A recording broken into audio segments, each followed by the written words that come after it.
आप सभी भाई-बहनों का आध्यात्मिक ऑक्सीजन की ज्ञान संदेश कक्षा में एक बार स्वागत है। आज की चर्चा देखिए ज्ञान को लेके ही करने जा रहे हैं कि ज्ञान की यात्रा रुकने मत दो। देखिए आज ज्ञान को हम यात्रा शब्द से इसलिए जोड़ रहे हैं ताकि निरंतर जीवन में सत्संग की स्थितियां, ज्ञान में स्थितियां बनी रहे। इसलिए इसको एक यात्रा शब्द से जोड़ा है ताकि आपके हमारे जीवन में ज्ञान के प्रति कभी भी अरुचि उत्पन्न नहीं हो। ज्ञान को लेना आपका हमारा एक प्रवृत्ति निरंतर उत्सुकता, एक जिज्ञासा, तीव्र इच्छा निरंतर बनी रहनी चाहिए। इसी उद्देश्य से ही हमने देखी ज्ञान की यात्रा को रुकने मत दो। यानी कि अपने जीवन में जब-जब सत्संग की स्थितियाँ आपके इर्द-गिर्द कहीं भी नज़र आए, उन स्थितियों का संग करो। यानी कि सत्संग का निरंतर संग करते रहो। ये ज्ञानमय स्थितियाँ आपके हमारे जीवन में प्रकाश लाती हैं। देखिए ज्ञान को ही प्रकाश से जोड़ा जाता है और प्रकाशमय स्थितियों में ही आपको हमें सूक्ष्म से सूक्ष्म वस्तुएँ रखी हुई नज़र आती हैं। आपकी क्रियाओं में त्रुटि होने की संभावना समाप्त हो जाती है।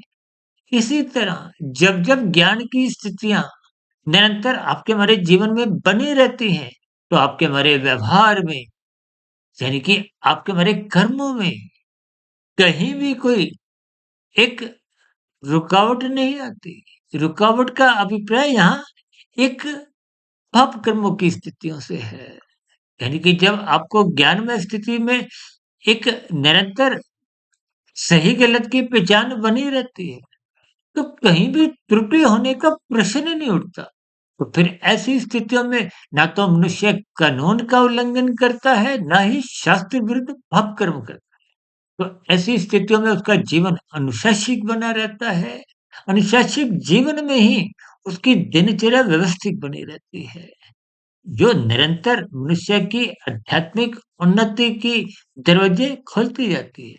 तो इसलिए मेरी आप सभी भाई-बहनों से विनती है कि ज्ञानमय स्थितियों की सदा ही प्रशंसा करें, यानी कि ज्ञान की यात्रा को निरंतर आगे बढ़ाते जाएँ। क्योंकि हम सभी भाई-बहन ज्ञान स्वरूप आत्माएँ हैं। इस ज्ञान स्वरूप आत्मा पर ही संसारी विषय भोगों की आसक्ति के कारण हमारा ज्ञान आवृत हो चुका है। इसलिए जितनी-जितनी वो ज्ञानमय यात्रा आगे बढ़ती जाएगी, वो अंधकारमय स्थितियाँ सहज ही छँटने लगेंगी।